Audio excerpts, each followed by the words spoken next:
Hi guys, Dr. Bobby Stryker here with rescue.sg. Today we're talking about something a little bit controversial, something that's been dubbed by many the easiest way to get an MC in Singapore. What? As well as covering some of the outrageous things that I've heard over the years personally in Singapore that people have said to try and get a longer MC. So got a good one in stock for you today, so stay tuned.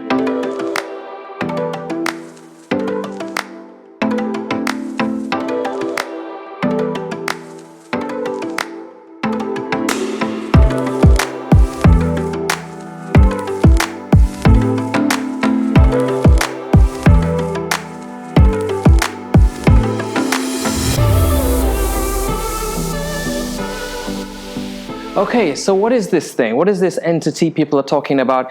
It hasn't got the best reputation. Some people have been critical, and some people have said it's just a way to get a quick and easy MC. Is that the truth? Well, I'm going to break it down for you and let you know what we think here at Rescue. I am, of course, talking about telemedicine. That's right, telemedicine. Telemedicine is where you can do a video call, a video consultation with your doctor for certain conditions, for minor acute illnesses like cough, cold, diarrhea, vomiting, simple things which are not too serious. Now, what's the deal? Is it just an easy way to get an MC? Well, let's look at it. Let's be logical about this. I don't really think so, and I'm going to explain to you why. Let's use the example of you having a blocked nose and a sore throat. Okay, if you went down to your regular family clinic or your polyclinic and you had a blocked nose and a sore throat, I'm going to show you literally what would happen step by step. Patient comes into the consultation room. Doctor asks the patient to take a seat. All right, hey Joe, what's the problem? Joe will be like, hey doc, I've got a blocked nose and a bit of a sore throat today. I'm not feeling too good. And I'll be like, anything else? Like, no, I'm not breathless. I don't have any cough. That's all I've got. And I'll be like, all right, Joe, let's do an examination. I'll get the thermometer probe, check his temperature. Okay. I'll get the old tongue depressor out, have a look in the mouth, check out his throat. I'll have a feel around the neck, see if there's any swollen lymph nodes. If I want to be extra thorough, even though he said he doesn't have any cough, I might check his breathing. And if I want to be super thorough, I might even put an oxygen probe on his finger to check his oxygen level. Everything looks reasonable. Joe, I think you probably just got a viral illness. We can give you a couple of medicines. Do you need any MC to rest? Maybe a couple of days rest will make you feel better. Sure, doc, let's do that. Okay, take a seat in the waiting room. We'll get your medicines and MC ready. Done. How long was that? That's pretty short. See, that is pretty similar to what would really take place for this kind of consultation. Sure, it might take a few more minutes to do the examination, have a good look, but in reality, it can be pretty focused, pretty kind of short. Doesn't mean we've cut any corners, and we've done our due diligence. I've checked his condition, taken the history. I can even ask him questions whether there's any other concerns, and then you're done. So with a telemedicine consultation, a video consultation, the actual consultation duration may be the same. It might actually even be longer because I want to be extra careful doing a video consultation to make sure that the patient really understands what's been discussed, the advice that's been given, that they understand the medicines that they need, what the medicines are going to do, what they can expect, when they will expect to recover, and all of this. The only difference, of course, is that you have the convenience of staying at home. And then you have the medicines and MC, if necessary, if clinically indicated, delivered to you in the comfort of your home. So looking at these kind of minor acute conditions, especially now in the current climate with coronavirus and stuff, still very prevalent everywhere, and people are understandably worried. You might not want to go down to your nearest family clinic. You're worried that there might be other people there who have other viruses and infections that you might catch from them while waiting to treat whatever you have. That's pretty reasonable.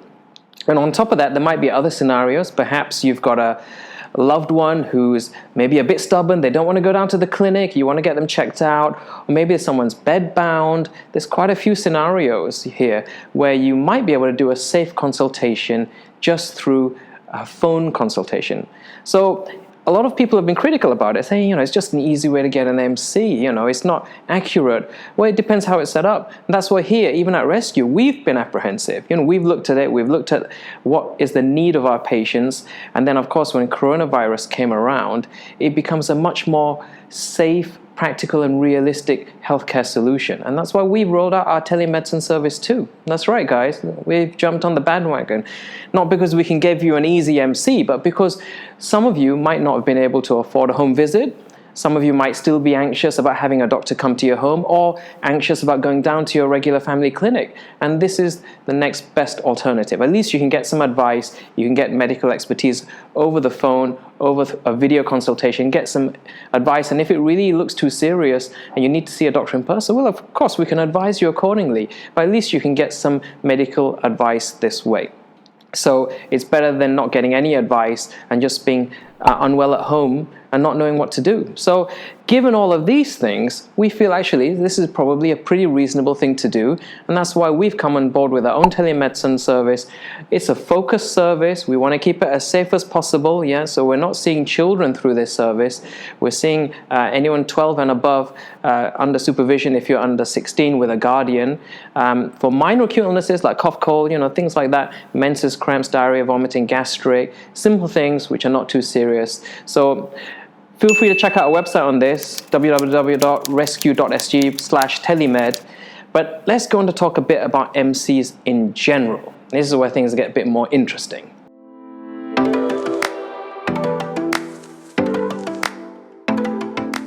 Okay guys, so you have a brief overview of telemedicine and why it can be safe and useful if done properly.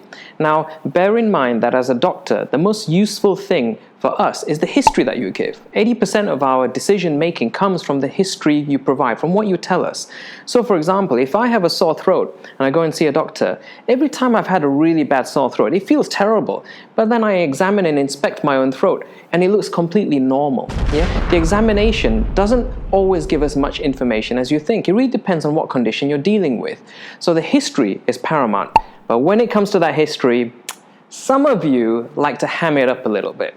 Okay, and you think we don't know, is it? I'll tell you, we know. We've been around in this game for a while. We know when you're hamming it up and you want just a few extra days of MC. Hey guys, look, as your doctor, we just want you to get better. If we think give you an MC for a day or two, it will help you feel better, help you recover, we're going to do that. We're going to try and help. We only really get a little bit peeved if, you want to take the mick and maybe you come in every day to the clinic or every day you see a doctor to take an MC. Some of you might be thinking, oh, who does that? I'll tell you guys, that happens. When I was back in the polyclinic, we had certain patients that would come in every single day to try and get an MC. Okay, the only day they didn't come to the clinic was Sunday because we were closed. Okay, all right. And there were other patients, what they would sometimes do is make the symptoms sound really serious. And that's where things get interesting. Because if you make it sound too serious, thinking you might get an MC, you might end up being sent for a chest x-ray, being sent for blood tests, being sent to accident and emergency and all kinds of stuff and never get the MC that you wanted because we want to do the right thing based on the symptoms you've described. So with that being said and done, I'm going to give you a rundown of the top 5 MC related cases that I remember from my polyclinic days that were pretty outrageous, and hopefully you'll get a bit of a laugh out of this. Okay, so let's get going. Number 5.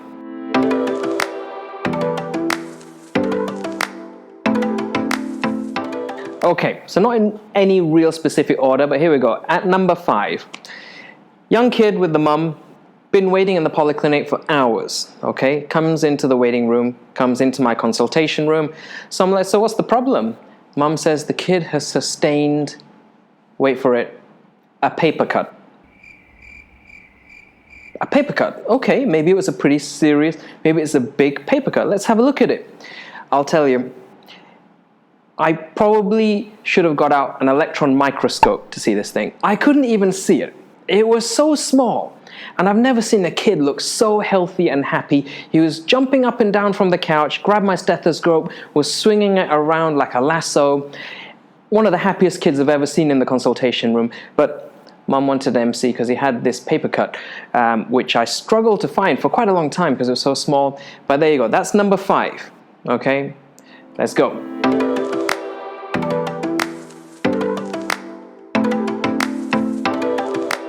Number 4, okay, I blame the movies for this one, okay? In the movies, you see a guy gets into a bit of a fisticuffs, a bit of a brawl, a bit of a fight, gets punched in the face, is unconscious, wakes up 2 days later, and is like, oh yeah, I must have been out for a while, things all good, back to business as usual. Guys, in real life, that's not the case. If you are unconscious, we send you to accident and emergency for a brain scan. That's what happens.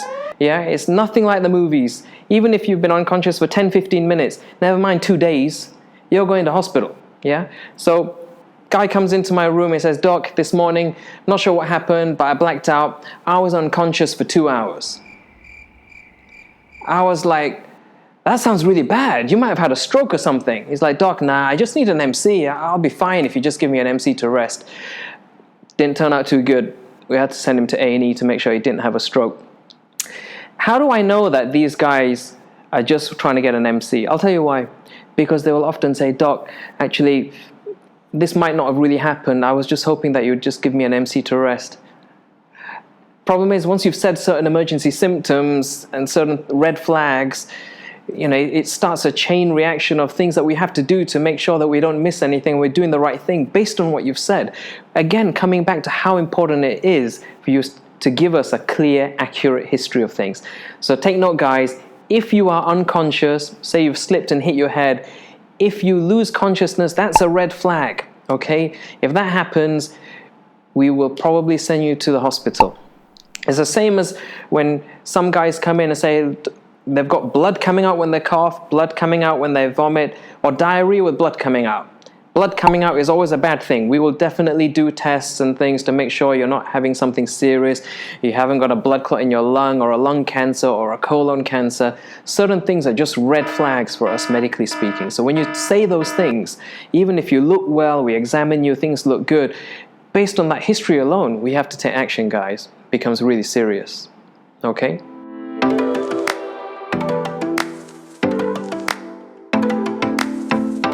Number 3. Pretty young chap comes into the consultation room, looks pretty healthy, comes and takes a seat. He goes, "Hey, Doc, something happened to me this morning." I was like, "Yeah, what happened, man?" He goes, "I was blind for 2 hours this morning." I was like, "What?" He goes, "Yeah, my vision went blank. I couldn't see anything. I was blind. I was blind for 2 hours." I was like, that sounds really bad. You could have a retinal bleed. You could have some kind of detachment of your retina. You could have some brain disorder. There's so many possibilities. We have to send you to accident and emergency. He's like, "Doc, I don't need that. I just need an MC to rest." He's a pretty young guy, 14 years old. I guess he still hasn't figured out what is considered a more routine, regular thing to say, like a sore throat, runny nose, this kind of stuff. He came in and said he was blind for 2 hours. And then, of course, when we said go to the hospital, gave him the referral letter, he didn't go to hospital. How do we know? We called his parents. And parents said, yeah, he wasn't telling the truth. Nothing happened. So there you go. These are not made-up cases, guys. These are real cases, and the story goes on.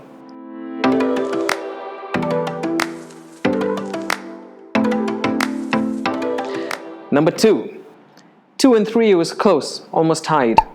So in second place, again, pretty young kid comes in, similar scenario. He says, "Doc, I woke up this morning and my right arm was paralyzed." Paralyzed? What do you mean? It's like I couldn't move it, I couldn't feel anything, it became numb, complete loss of sensation, couldn't do anything with it, it was paralyzed. But the good thing is it's okay now, Doc, I just need an MC to rest. That's too bad, man. Red flags all over the place. Arm paralyzed. Do you know what are the symptoms of a stroke? F-A-S-T. Fast. Face drooping, that's the F. Arm becomes weak or paralyzed. S is slurred speech. T is time to call an ambulance. You have to go to hospital. "But doc, I just needed an MC." "I'm sorry, man. If you said your arm was paralyzed, we can't take any risks." And suddenly the story started to change. "Doc, I think it wasn't numb. It was just, it was fine actually. It was just a bit sore." "Yeah, it wasn't sore, it's muscle aches. It wasn't paralyzed at all." And then you see. Then it's like, "Doc, actually it wasn't true. I was just saying, I just thought I could get a longer MC." These things really happen. I kid you not. So yeah, narrowly missed an A&E referral because the symptoms were so serious. Okay, which leads us on to number 1.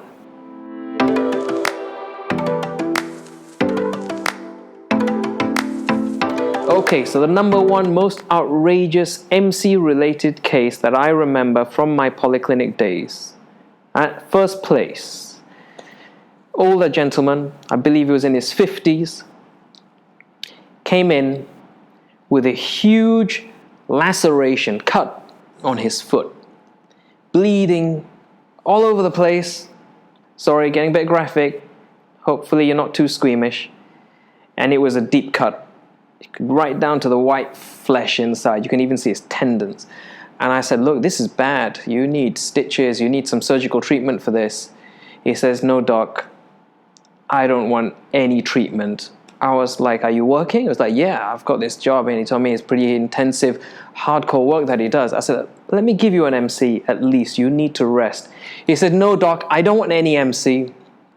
I just want a dressing. Your nurse can put a dressing on it, and that's it. Whoa. I was shocked. You don't want stitches. You need an MC. You need to rest this thing. He doesn't want an MC. He just wants some dressing on there. I said, look, it might not heal properly. There's a lot of risks here. If you don't, close the wound properly, stitch it up, treat it properly, you might get infection. I was like, no, doc, I'm okay with it. I have to keep working. Just do the dressing. I'll see the nurse once in a while, make sure it heals. So over the next few weeks, he came back, the wound did heal. It healed very slowly. But this is the complete opposite end of the spectrum, which we also encounter once in a while. Patient who really, really should be resting, really needs an MC, and just adamantly refuse to take one. You just get all types, guys. Like I said, at the end of the day, we're here to help, okay? If we think you need to rest, we just need a couple of days MC to rest, and it's clinically indicated, we're going to help, guys. We're going to do it, yeah? Just don't over-exaggerate to the point where, it becomes a potential emergency. Because once you say those things, we're going to, like I said, we want to help. We want to make sure we really are not missing a genuine emergency. And if you say you're coughing up blood, we are worried. We want to make sure you don't have a lung cancer or something. We'll send you for a chest x-ray and all of this stuff. We'll do our due diligence to help you and ensure you get the care that you need. The same way, if you've got a minor infection, a minor condition, if you just need to rest, we'll do that. We'll help. We'll help, guys. So there you go. Summary. Telemedicine, MCs, don't ham it up. I'm not saying you all do. Please don't get me wrong. I'm not saying people are making up stuff. I'm just highlighting the few entertaining incidences where people did, and they were very forthright later to explain that they had done hoping to get a long MC. That's all, guys. At the end of the day, we're all trying to help. So I hope you've enjoyed this video. If you have any questions, you know what to do. Thumbs up, leave a comment, subscribe. Give us a call, message us, email us. Take care, stay safe. We see you all in the next video. Laters, guys. Bye-bye.